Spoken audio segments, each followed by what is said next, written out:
오늘 우리에게 주시는 하나님 아버지의 말씀은 고린도전서 14장 30절에서 33절에서 40절까지 봉독해 드리겠습니다. 고린도전서 14장 33절에서 40절입니다. 하나님은 무질서의 하나님이 아니라 평화의 하나님이십니다. 성도들의 모든 교회에서 그렇게 하는 것과 같이 여자들은 교회에서 잠잠고 있어야 합니다. 여자에게는 말하는 것이 허락되어 있지 않습니다. 율법에서도 말한 대로 여자들은 복종해야 합니다. 배우고 싶은 것이 있으면 집에서 자기 남편에게 물으십시오. 여자가 교회에서 말하는 것은 자기에게 부끄러운 일입니다. 하나님의 말씀이 여러분에게서 났습니까? 또는 여러분에게만 내렸습니까?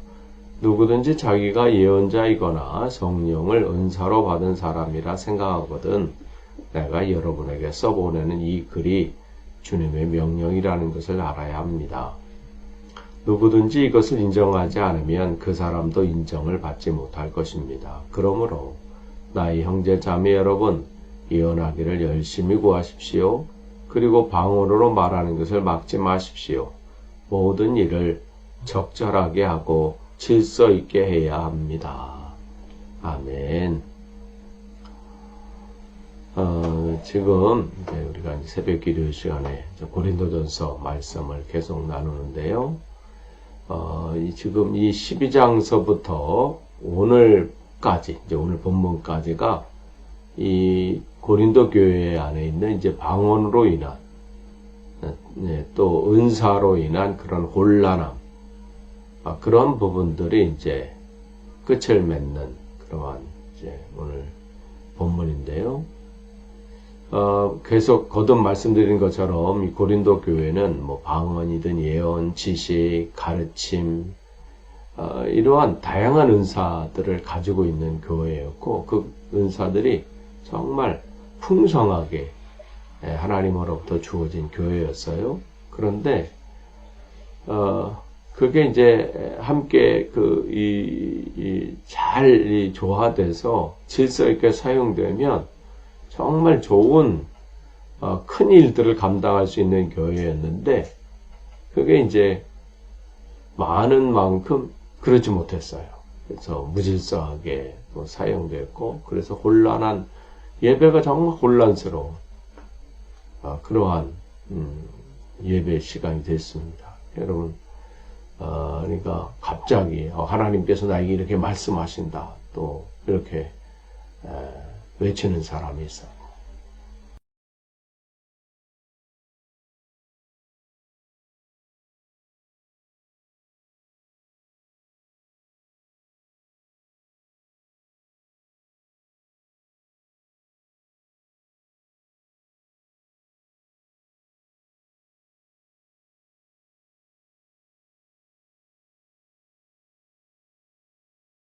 부러지는 거예요. 무슨 개인 기도 시간에 이런 것도 아니라 예배 시간에 한쪽에서는 또 이 사람이 방언으로 또 기도하고 또 저쪽에서 또 저 사람이 하고, 그러니까 지금 이게 지금 뭔지 시장통에 와 있는 것 같은 그러한 상황들이 돼버린 겁니다.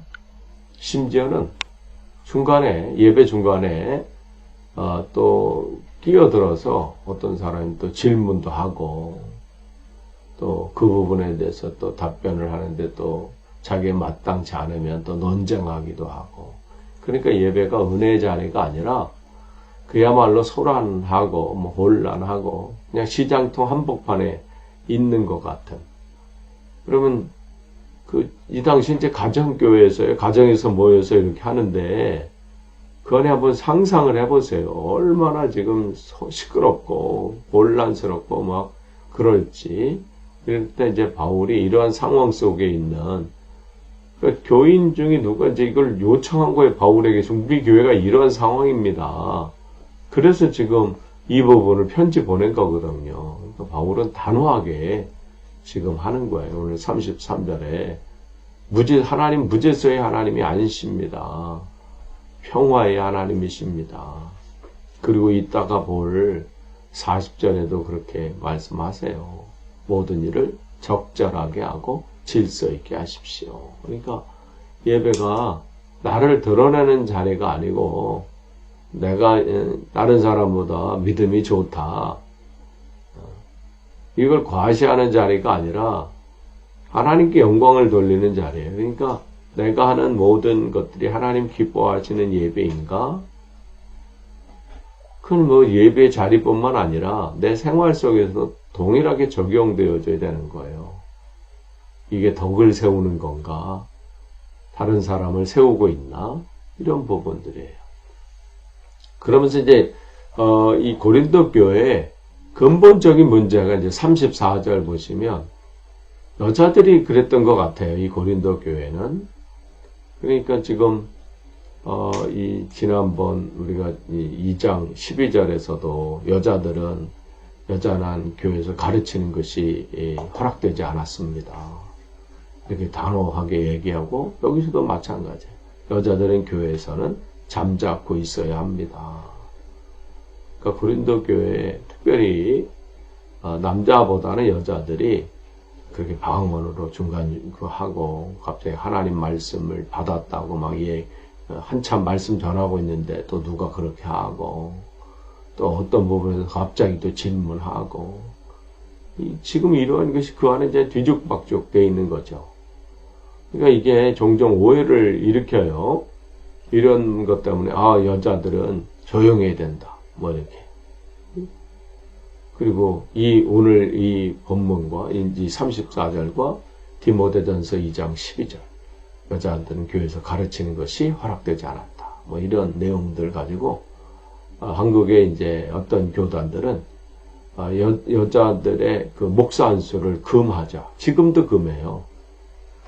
한 2교단 정도 그런 걸로 제가 알고 있는데 그러니까 심지어는 어디에는 여자 장로도 세우지도 않고요.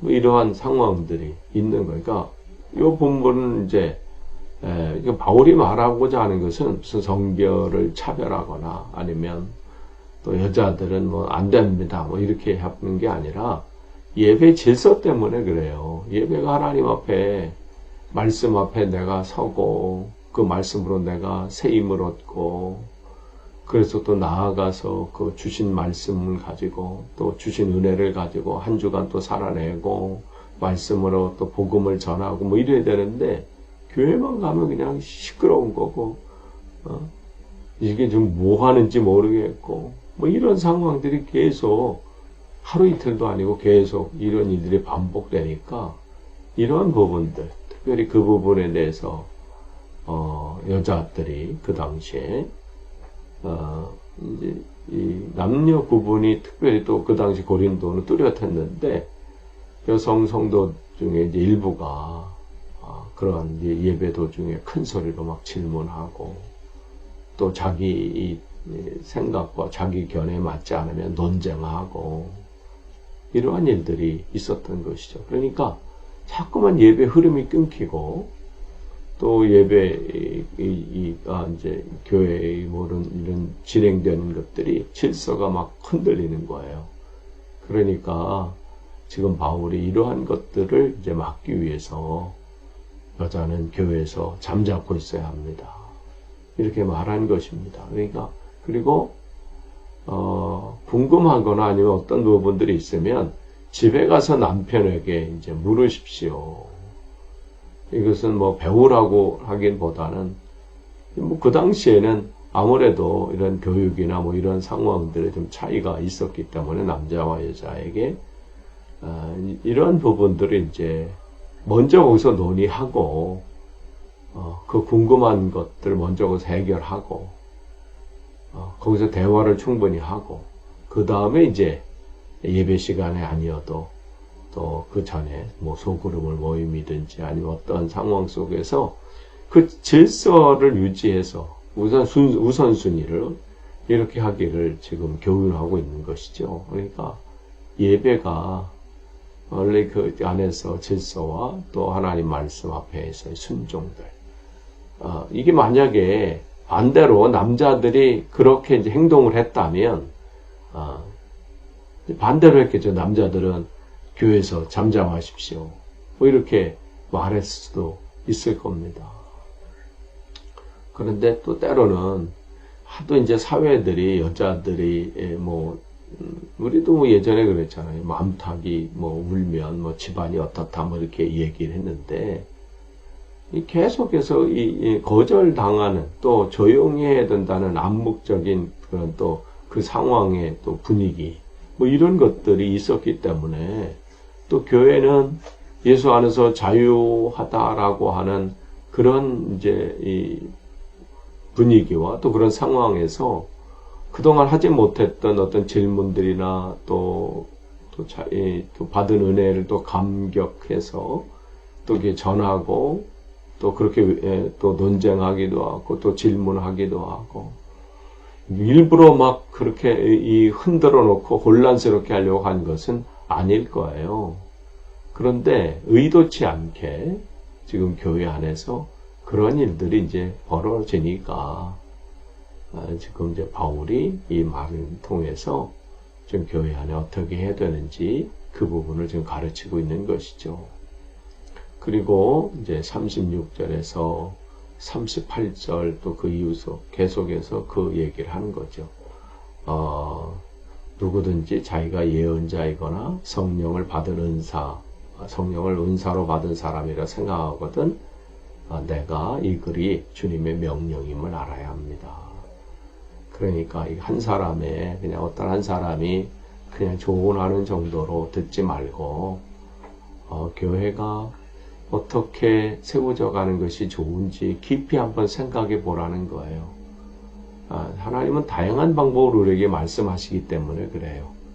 내가 기도하는 가운데 또 성경 읽는 가운데 또 성도들의 교제하는 가운데 어떠한 사건이나 사고, 환경 이런 상황을 통해서 또 우리에게 말씀하시죠. 그러니까 어떻게 하는 것이 하나님이 기쁘시게 할 것인가를 늘 우리가 점검하고 생각하는 것은 중요합니다.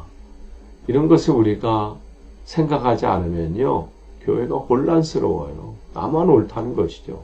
내 신앙이 최고라는 것이죠. 내 방법이 우선이라고 하는 것이에요. 이런 것 때문에 계속 다툼이 생기고 나눔이 생기고 갈등이 생기잖아요. 그러니까 모든 일을 할 때 어떤 은사를 사용하든 교회에서 봉사를 하든 어떤 일들을 진행하든 무엇을 하든 내 주장에 앞서서 하나님이 기뻐하시는 것은 무엇일까? 그러면서 나도 틀릴 수 있다. 내 방법이 여기에는 맞지 않을 수 있다. 이 부분을 늘 염두하는 거예요. 어떻게 하면 하나님이 기뻐하실까? 그러면서 39절, 40절로 이제 끝을 맺지요.